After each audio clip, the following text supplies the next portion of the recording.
Good morning, everybody. My name is Suzette Telly, and I am the Statewide Services Coordinator for the Tennessee Higher Education Commission and Gear Up Tennessee. And I'm here with my friend Jason C. Welcome, Jason. Thank you, Suzette. Always good to tag team with you on our annual Hope Scholarship GPA webinar. So as he said, we're here to talk about Hope GPA verification.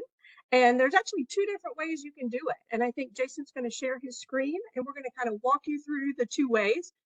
Because this is a webinar, unfortunately, you're not able to unmute yourselves to ask questions, but feel free to drop questions at any time in the chat, and we'll be answering those either in real time or at the end. We'll also have time for questions. So GPA Reporting Option 1, that's me. So for any schools or districts, we have a little over 200 schools that are using the Tennessee Electronic Transcript Exchange to either send and receive transcripts, or in some cases, just for the final GPA verification. So if you're one of those schools or districts, you'll just upload your final senior transcripts just as you normally would any other transcripts. So what happens is your students' uniform grading policy GPA automatically gets sent over into FAST, and that typically happens within 24 to 48 hours of your upload. So again, schools or districts that are using the transcript exchange, you should not have to go in and manually enter your GPAs in FAST. So especially for those big districts, I would say MNPS, Shelby County, for example, please check with your school or district contact to learn when those uploads are planned, because it takes them a while to finalize all transcripts for the whole district. So it could be well into the summer, in some cases like mid to late June, sometimes as late as like early July before they get all of those transcripts uploaded. Hey, Suzette, I'll jump in and just add this, because again, a lot of the people that are listening to this, you guys are pros and you've done this for years.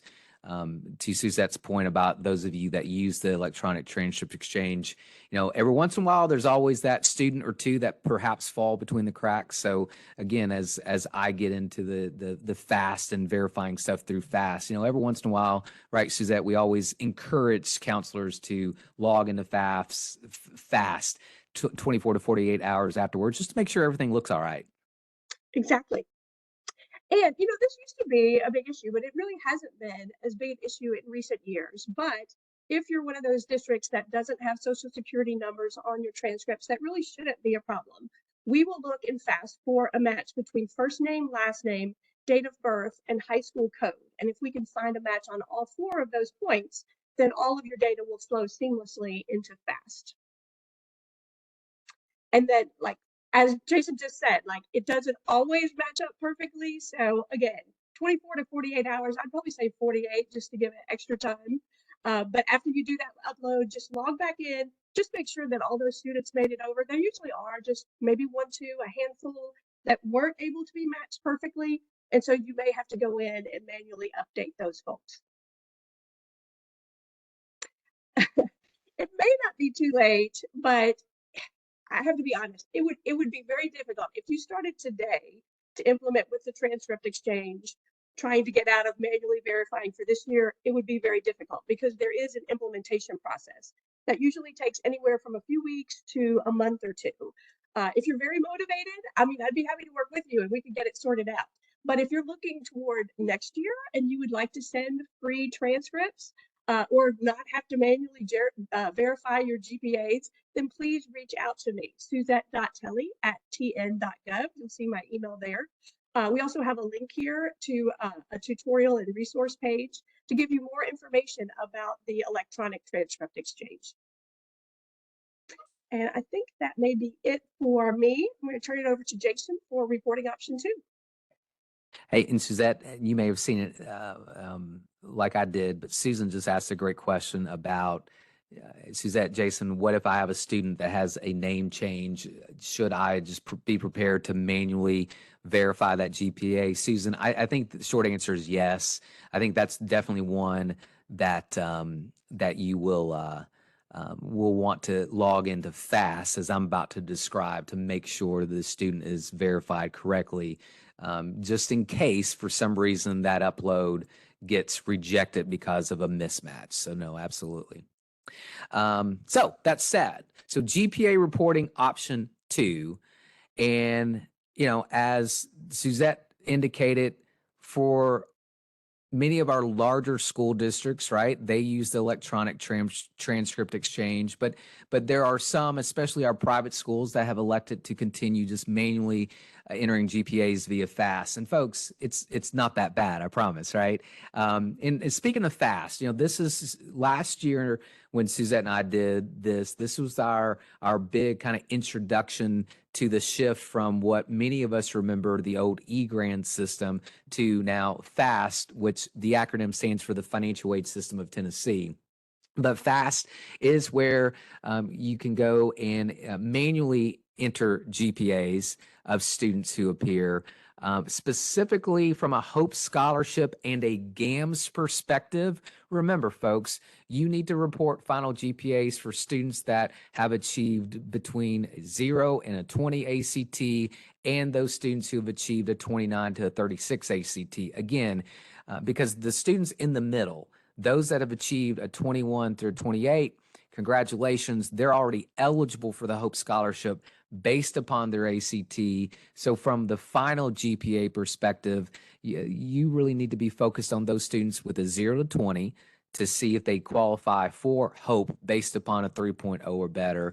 And then that other group, that 29 to 36 group, that's specifically those students who may qualify for GAMS, the General Assembly Merit Supplement, that's awarded to those students that graduate with, again, a 29 or better ACT and a 3.75 or better grade point average. And for GAMS, they have to have both the ACT or the GPA.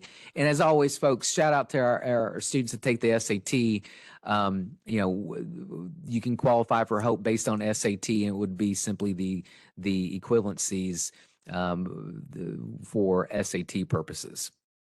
Fast.tn.gov, that's your website for the FAST system. Many of you probably already have a login, but if you are listening to this for the first time and you're like, Jason, how do I get a FAST login? That's something I would encourage you to either reach out to me and I can share with you the form that you'll simply need to complete in order to have a FAST account created. So just if you happen to not have a FAST account, beyond using it for Hope GPA purposes, guys, this is how you track your Tennessee Promise applicants, your dual enrollment grant applicants, your FAFSA applicants, right? So FAFSA is not just a once a year type system. It's something that many of our counselors have become accustomed to using throughout the year. So for those of you that already have an account, and let's say it has been a minute since you last logged in, if you happen to have forgotten your password and after multiple attempts get locked out, as a reminder, we do have staff, especially between the 8 and 4:30 Central Time period, that constantly look at the FAST accounts and those that are locked out. And if they see that you are locked out, they most likely will send you a temporary password. That said, if you wait a few minutes and you've not received a temporary password after becoming locked out, you can always contact the call center at 1-800-342-1663. And our colleagues, Janice and Miss Anta, Alicia, and Devora, they take calls between 8 and 4:30 Central Time each day, and they can always assist you if you become locked out of FAST. I mentioned SAT scores earlier. Just as a reminder, College Board no longer sends us scores. So especially for those of you that have students that may only take the SAT and maybe they haven't taken the ACT, those are students that you may have to manually enter their SAT scores into our system. For more information, you can reach out to me or your outreach specialist to walk you through that process if you have forgotten how to do that. Now, this year, or actually last year, we unveiled the student roster option. And so once you've logged into FAST, again at fast.tn.gov, and you've logged in, you will, at the top of the screen, you'll see verification. You can hover over that, and that will drop down a menu where you have 3 options. But the student roster menu, to me, is something that many of you have actually reached back out and have complimented the FAST team for developing this student roster. And to focus on those students that you need to enter final GPAs for, under the filter, you can simply select unfilter from the list and then click load roster, which will then display all of your students that need that final GPA verification. So again, those two groups, that 0 to 20 group versus the 29 to 36, those students that require a final GPA for either HOPE or GAMS establishment purposes. So first example, Suzette, I don't know if our friend Jessie is with us, but I gave Jessie a shout out in case she is, but using Jessie, Suzette, and I are examples. Let's say you click on verified, and in this case, you see that Jessie, Jason, and Suzette all need GPAs entered. And all you have to do, guys, within FAST is simply enter their final GPA to the hundredths per point. So, for example, if Jesse finishes high school with a 3.92 GPA, that's what you'll enter. If Jason, yours truly, finished with a 2.83, you'll enter a 2.83. And if Suzette finished with a 4.0, you will simply enter a 4.00 and then click check that box for verify high school graduation. And Joy, I think I just saw your question. Yes, this is the unweighted GPA, especially within those school districts that show an unweighted and a weighted GPA. Suzette, you mentioned earlier, based upon the uniform grading policy for our public high schools here in, say, Metro Nashville Public Schools, Shelby County Schools, Williamson County Schools, you will report that unweighted GPA per the uniform grading policy for GPA purposes. Once you enter those GPAs, again, make sure you check that box under the Verify HS Graduation column. And then once you've entered the GPAs, click Save, and those GPAs are then saved. Suzette, one common question I think you and I often get this time of year is one thing that our FAST team does is, let's say you enter your final GPAs today. Let's say your seniors finished last week. You've already got final GPAs calculated as of today. If you enter them today, for example, the FAST system actually runs eligibility in the evening. So just for example, let's say you entered Jesse, Jason, and Suzette's GPAs this morning. Our HOPE or GAMS establishment wouldn't take place until this evening. So in other words, tomorrow is when, say, Jessie could log into her THEC student portal account and then see that she is HOPE eligible based on the 3.92. Or Suzette could log into her THEC student portal account tomorrow and see that she is eligible for HOPE with GAMS based upon the example I've displayed here on this screen. Now, a very neat thing about the student roster is you can now click where you see number 2 there, show and hide ACT and or SAT scores. And this is something I do encourage all of our counselors to do, just so that you see the ACT score and or SAT score listed, just in case for some reason we don't have the latest and greatest score already for a student. So using Jesse on this slide as an example, after you click ACT, what you may have seen, I'm going to go back to the slide. Notice on this previous slide for ACT score, there's nothing for Jesse as date or score. So by clicking ACT, you guys from this screen can now enter Jesse's best composite from a single test date and its corresponding test date. So for example, if Jesse achieved a 23 composite from the March 22 test date, then you will simply enter a 23, March 1st, 2022 date. And then again, check that box under Verify HS Graduation, click Save, and then this would update Jesse's ACT score for HOPE purposes, especially if it was missing, right? Again, Jesse or any student can qualify by either the ACT, the SAT, or the GPA, but for those students that qualify, say based on ACT, that have achieved a 21 or better, if for some reason you don't see that student's ACT score or SAT score, I would encourage you to enter it along with the GPA. So just illustrating how you can do that within the same screen.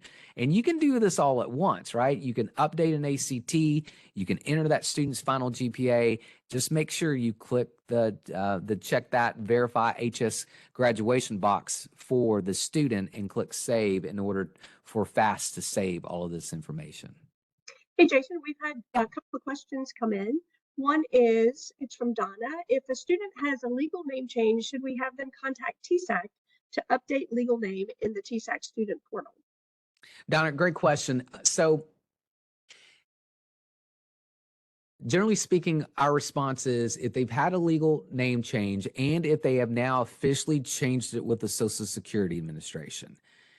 My question, Donna, would be, have they updated their FAFSA with it yet? Because that's really what they need to do, is they need to update the FAFSA with it, because any update on the FAFSA would then push to us and update the records on our end as well. Donna, this may be one, I'll say this, if you're looking at your your students in FAST right now, and if you want to like triple check one with me, by all means, email me or contact your outreach specialist and we can look at it. Because as always, maybe the FAFSA has updated, but maybe there's something else. Maybe the promise record was not updated like it should have been or something like that. So we can always spot check those. But Suzette, again, for those students that have had a legal name change, if they haven't otherwise changed it on their FAFSA yet, our advice would be work with their prospective college, because it may be easiest for the prospective college to help them with updating it on their FAFSA. And in theory, once it's been updated on FAFSA, we would then receive all of the necessary updates on our end. But Donna, as always, if you need to, if we need to speak one-on-one about this, by all means, email or call me after we're done and we'll go from there. Okay. Karen says, I've noticed I have a few duplicate students on my roster. How might that have happened? Suzette, Karen, love you guys, because this is a great segue to the next slide. So Karen, for example, let's say you're in FAST and let's say you're showing 3 Jason C's. But notice here to the left, now I have blurred out the last 4 of a social. Anytime you see a student on there, for example, that first one where you see the last 4 of their social, what this tells you and me is behind the scenes, Jason's FAFSA has connected with either Jason's ACT or SAT test record. So that's really the record we want to focus on entering GPA for, right? Whereas if you see, in this case, Jason C has also 2 records that say no matching apps, then Karen, those are the 2. Notice the very end or to the very right of the screen as you're watching me. This is where, if you choose to, you don't have to do this, but if you choose to do this to kind of clean your roster up, you can check remove student along the row where Jason has the no matching app designation underneath SSN. You can choose to check those 2 to remove us, as long as remove Jason's 2 records that has a no matching app, as long as you see that Jason has at least 1 app that has the last 4 of the social. The only thing I would caution Karen and anyone else listening to this is understand what no matching app means is this is an ACT or an SAT record that's been loaded into the system that does not have a matching FAFSA. So for example, and I see this, and right, my colleagues Rimza and Jenny are with us, and Jenny and Rimza, this is a conversation we've had for years. Sometimes working with our private school students, maybe they haven't submitted the FAFSA yet for whatever reason. So sometimes that no matching app also tells you that they haven't submitted the FAFSA. So Karen, in this example where you see 3 records for Jason, 1 that has a social connected with it, then in this case, I would remove the 2 that have no matching app records. But for example, if I logged in and if I saw Jason C no matching app, and that's all I saw, that could also tell you that Jason simply hasn't completed the FAFSA. And notice the FAFSA received column. If I will say this, if you don't see a check box in that FAFSA received column, that also means, right, that could also mean that the student hasn't done the FAFSA. So again, some improvements that you've seen in this student roster screen, I should say, but this is just illustrating how you can remove records. The other thing from a remove records aspect, let's say you see a student that has transferred from your high school, or perhaps they dropped out. I mean, this is also how you could remove their record as well, is by simply clicking that, checking that remove student box, and then clicking save, and then that would remove the record. So good, Karen, thank you. Is that any other questions need to highlight right quick? I think you sort of just answered this one, but I'm going to ask it anyway in case there's an addition to your answer. From Amanda, in the past, when I've had to remove a student from our roster, I usually send an email. Is this still the best way to remove a student? Amanda, great question. So here's the thing. If you know where the student has transferred to, if I may ask, I would ask you to email, say, me or your outreach specialist, so that we can actually move that student to the right high school. But Amanda, if you have no clue where the student transferred to, or again, in the example that they just completely dropped out, then removing the student this way and what I just illustrated is exactly what you can do. But again, Suzette, you heard my caveat there. If you do know that using Karen as an example, if you know that you got a student that has transferred from Northwest to Kenwood High School, I would still encourage you to email myself or your outreach specialist, so that we make that proper move in our system. Just thinking about hope eligibility in this case, right? But if you have no clue where they transferred to, then absolutely removing the student this way is the good way to do it. Okay. Tara asks, we graduate in 2 weeks. When is the deadline to have everything verified for students? Love this question. So guys, there is no deadline from our perspective. This is why, for those of you that have worked with me for years, that oftentimes I ask myself and my team to email you as you return for, in this case, the 23-24 academic year, email in late July, early August, just to log into FAST, just to make sure all your kiddos have been verified, just thinking about those students that are entering college, to make sure that those that are hope eligible have been taken care of, right? In case you have had a student at the last minute submit the FAFSA. So Tara, to be clear, there is no deadline. We just ask you to do this, as soon as possible once those final grades are submitted. But if I may, with all of us, I want to speak for our students and also our financial aid administrators. Many of our colleges, by late June, this is when tuition bills and bills in general for the fall semester begin coming out. So ideally, most schools do verify by mid-June, and that way that gives our colleges time, to then award that Hope Scholarship or Hope with GAMS, as long as you've, entered the GPA by mid-June. Whereas, for those schools or school districts, or for some reason if a student waits till July or even August to complete the FAFSA for Hope Scholarship purposes, which, folks, as a reminder, they've got until September 1st to complete the 23-24 FAFSA to get the Hope Scholarship for this fall. Remember that, right? We all fixate on the March 1 deadline as it relates to promise or TSA consideration, but for our Hope Scholarship, our students have until September 1 to complete the 23-24 FAFSA to get their payment and their award for fall semester. Again, that being said, those that wait to do the FAFSA that late, or for those students that don't get verified until, say, July or August, oftentimes, the colleges are in a hurry up mode trying to apply that award to their bill, and sometimes what we find is the colleges perhaps are unable to do that before the student has to come up with that first payment, and then they get, credited after the fact. So again, Tara, to be clear, there's no deadline, but just thinking from a student and a financial aid office perspective, it would be great if all of our schools could enter final GPAs or upload via the transcript exchange by mid-June, just so that that HOPE eligibility or GAMS eligibility is reflected prior to that first bill being due. Kendra asks, she says, CMCSS grading scales have changed. Are counselors able to input students' 10-point GPA instead of 7-point GPA if that is how they qualify for HOPE?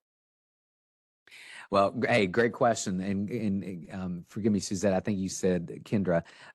Guys, as a reminder, for the uniform grading policy, and that's something we can always link out afterwards, remember the final GPA, the uniform grading policy is still going to be that 4.00, that 3.92, that 2.75. That is what you will be entering. You should not be entering anything on a 100-point scale. So to that point, the change with the uniform grading policy that took effect this academic year, the 22-23 academic year, was for our public school students. Now an A is a 90 to 100 and a B is an 80 to 89, et cetera, et cetera. But ultimately, that GPA that's calculated is going to be on a 4-point scale. So in other words, you're going to enter a 3.92, nothing higher than a 4.00 as that final GPA. So Kendra, as always, if we need to talk offline about this, let's be sure. But that's what you will be reporting is again that 4.0 GPA. You will not be entering anything on a 100-point scale or a 10-point scale. It will be based on a 4-point scale per the uniform grading policy. Okay, and then this is a follow-up from Karen on the duplication of student question. So she says, if a student has a duplicate entry without social security number, like 2 ACT test dates, leave both entries and just enter the GPA on one of them? Yeah, good scenario, Karen. In that case, so let's pretend on this slide, since we're still on it, the 2 Jason sees in red. Karen, in that example, what I would do is I would keep the highest quote unquote ACT that says no matching app. I would remove the other and then just enter the GPA in the highest ACT one, right? So in this case, the 2 no matching apps for Jason both reflect a 13. So in other words, I would remove one, but then enter the GPA in the other and check the verify high school graduation box, right? That's what I would do. But on the other hand, it is okay to leave them both if you wanted to. But to that point, what I would do is I would remove one, keep the other, and enter the GPA in the one that you kept. That's the highest ACT. Shay comments, one of my students said UTK is holding up their hope until they get the update in THEC. Are you aware of that? Is that I'll say this, assuming the student is, needs that GPA for either GAMS or HOPE purposes, this is not just a UT thing. I'd say all colleges, guys, right? We all have to be careful how we say all or nothing anymore, right? But I would tell you the practices of most of our financial aid offices is if they need a GPA for either HOPE or GAMS purposes, they're going to hold off from crediting that student's account until it's been entered into FAST. Now, on the flip side, if this student has a 21 to 28 ACT and it's already been entered into the system, then that student's eligibility should already be there. And in theory, there shouldn't be anything that's holding that student's award. But again, if that student is, let me go back to an example. Like for example, Jason C on this screen, right? Well, the bad example because Jason has 2.83. Maybe Jesse's a better example, right? Notice with Jesse on this screen, does not have an ACT score. Obviously, I would want you to enter it, if it was blank like this. But Jesse, once you enter that 3.92, that makes it, quote unquote, that will establish Jesse's HOPE eligibility. In that case, what sometimes you do hear from a college is, even though you've entered it into FAST, if they don't have that official final transcript, they could also withhold that HOPE award also without the final transcript being on file. So again, Suzette, there are some colleges that want to make sure every I is dotted and T's crossed before they offer award. That unfortunately, folks, me doing this for 17 years, right? Unfortunately, there have been times that students have been misawarded. So more and more students, colleges simply want to make sure every I is dotted and T's crossed. So if you're ever hearing that a school is withholding an award, it could be a verification issue, but forgive me, Suzette, I think I forget who asked this question, but it could also be this. Make sure that student logs into their THEC student portal account, because it could be that their Hope Scholarship is at the University of Memphis and they need to actually update through their THEC student portal to move their funds to UT Knoxville. That could also be the reason why a school is withholding the Hope Scholarship, is because they've got their Hope money actually at a different college that the student needs to update via their THEC student portal account. And we'll get to, I do want to give everyone an update here. I think many of you that have done this for years, you are used to the verify and the verified screens. I will say when you hover over verification, you still have these options where if you want to use these screens, one last time, you do have the option. So like from the verify screen, instead of the student roster screen, you could again enter the final GPA, check the verify box and click OK. I know I said this last year, but I did verify before Suzette and I came on. The verify and verified screens will be done away with as of December 31st at the end of this calendar year. So this may be the last time or this should be the last time that you ever have the option to look at the verify and verified screens, because again, folks, all that's now can be seen within the student roster screen under the verification tab. Suzette, to that last question that was posed, in where I went down the rabbit hole of potentially the student needs to update their college via the THEC student portal, this is a great segue into the totals reports. And I know a lot of school counselors, school districts, school leaders, they want to know, how many dollars did our students get from this program and that program? Well, folks, as a reminder, through your FAST access, you have these reports, and specifically it's through the high school totals report. So if you click reports at the top of the screen, then click on the high school tab and then select the high school totals reports. From here, you'll select 23-24. So guys, always think selfishly from our perspective, this is the FAFSA that your high school seniors are completing for HOPE or TSAA or Tennessee Promise purposes. So always think in terms of FAFSA. So you'll select the 23-24 academic year and then select the high school grad year.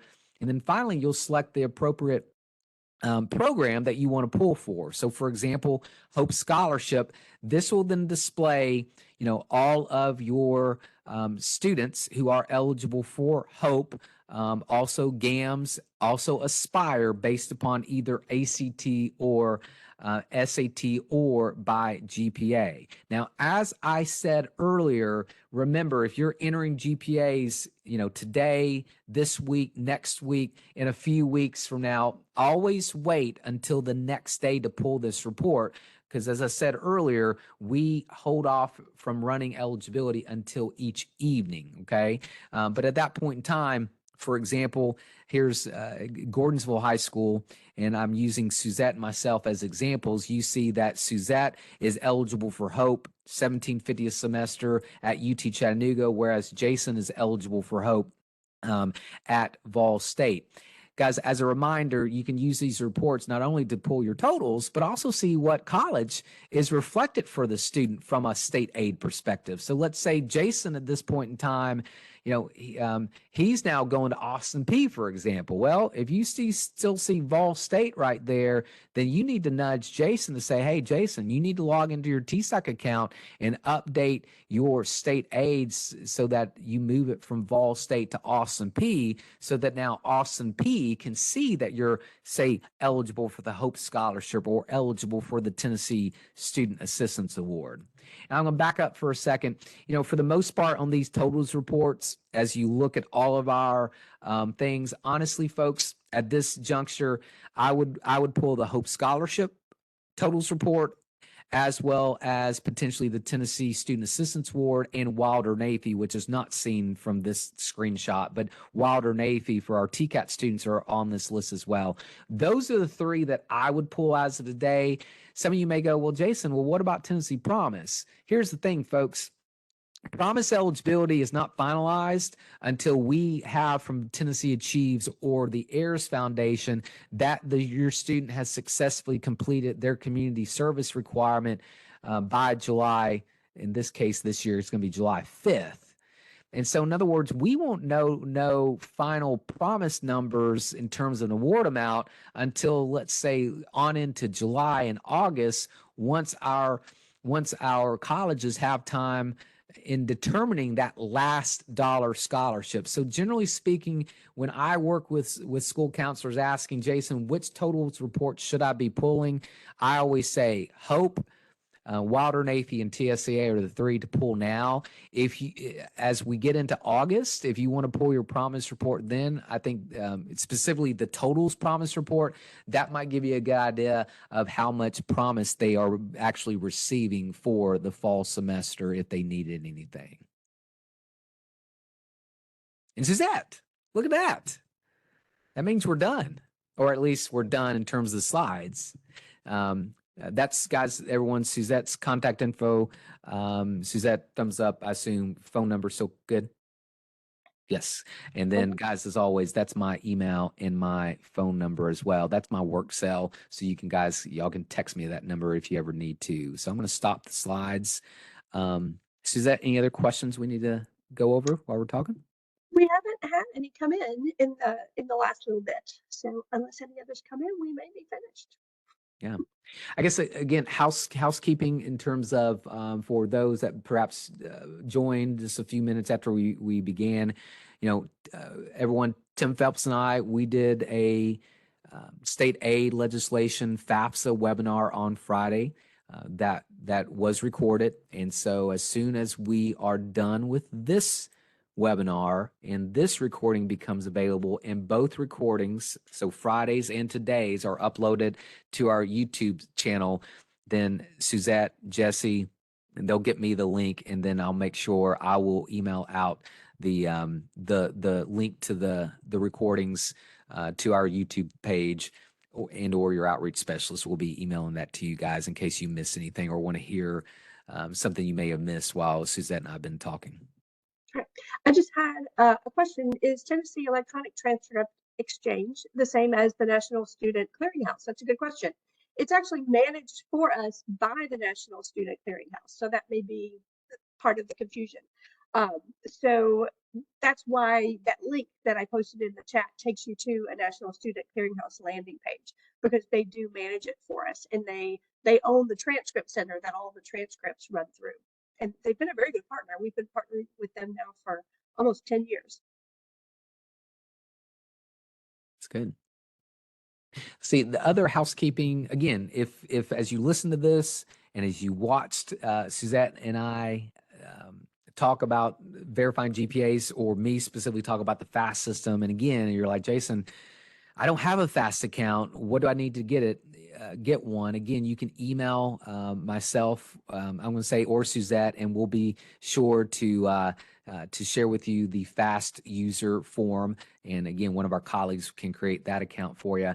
And then the other thing, just thinking about, especially some of our for our students, that some of them took the SAT and potentially are going to become eligible for Hope based on their SAT score, or GAMS based on their SAT plus final GPA.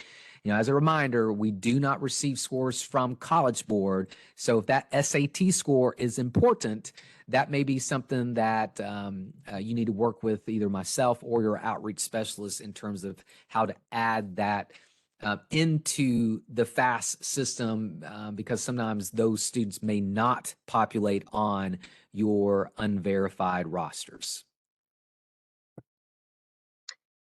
I, I did get another question.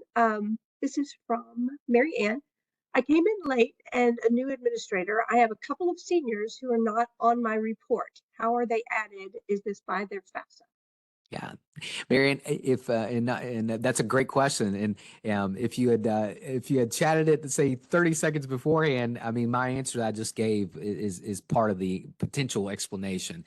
It could simply it could mean that they haven't submitted the FAFSA one, but if you know they have, then the other issue is for whatever reason their ACT and or SAT score may not be connecting with their FAFSA. So in that case, Marianne, I will say, follow up with me after this, and I can troubleshoot, or you can troubleshoot with your outreach specialist as well.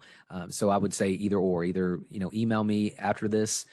There's my email address in my cell phone. Email me names after this, and we can troubleshoot, and we can help find those students or load those students in the system. Because again, it could be that they haven't submitted the FAFSA, or it could be that we don't have their ACT or SAT, or the records are not connecting with one another within FAST. I did have actually a suggestion come in from a counselor. Please. In the future, could you add to our options the ability to change where the student wants their TSAC funds to go, rather than having the student log into their TSAC account? I love it. Suzette, I love that suggestion. It's I will definitely flag that. Some behind the scenes stuff, and some of you guys perhaps get tired of me sometimes saying this. FAST is a homegrown system for us. And Josh Moran and his team have done an excellent job of transitioning away from eGrants, which is also homegrown, to modernizing this system. Suzette, if you notice, I actually left out. I decided I don't have to say it anymore.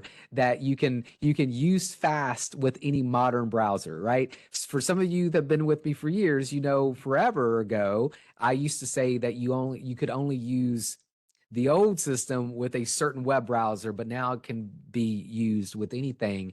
So I will say, Suzette, that's such a great suggestion. I will definitely pass that along. Understand, as great as it is, it could be one of those things that we might be, unfortunately, I'm going to use the term, years away from having that come to fruition. But I think that's an excellent suggestion that I will definitely pass on to Josh Moran and his team to potentially add for the counselor to have that ability to simply toggle that, example, Jason C. from Vol State to Austin P without the student having to do. I think that's a great suggestion. So I will definitely pass that along. I love when they have ideas like that, Suzette. It's the only way we can improve, guys, if y'all see things like that. I agree. So I think we've come to the end of our questions. I haven't seen any come in the last little bit. Thank you, Jason, as always. I always say he's my go-to guy on all things financial aid, because like every question I have about financial aid, I always go to Jason, and he either knows the answer in most cases, or he always finds the answer out for me. And I'm sure you've all found that to be true. Hey, Suzette, should we tease just as we end this? And you may have this, but should we tease about the idea of a joint webinar series for the fall? I think we should. So we've been playing with this idea of webinars for TN, kind of playing off of College for TN, where we would schedule out webinars for the whole academic year. So we would probably do maybe 10 months, and we would do at least one every month, if not two in some months, depending on what the need was. So some of those would be done by Jason and his team. Some would be done by my team. In some cases, we would invite in outside people who are experts in the field to do things on topics of interest. And we're also looking at offering, what are they called? Professional development points, I believe is the correct terminology, where you would get credit for attending our webinars, which I think would be helpful to you in your recertification process. So just kind of throwing that out there. Hope that's a good thing, and hope we get a good response on that. All right, Suzette. All right, so we're getting lots of thank yous. I think we've come to the end of our time. We're right at 45 minutes. That's pretty good. So we'll give you back 15 minutes of your day. You guys enjoy the rest of your day. Thank you, Jason, as always. Again, Suzette Telly from THEC, Jason from TSAC. Of course, THEC and TSAC, we're really the same thing. So his desk, I started saying your office, his desk is like, what, 50 feet away. So like we work in the same space. Amen. Amen. Suzette, thank you for this. Guys, take care. God bless you. And we'll talk later. Thank you. Bye-bye.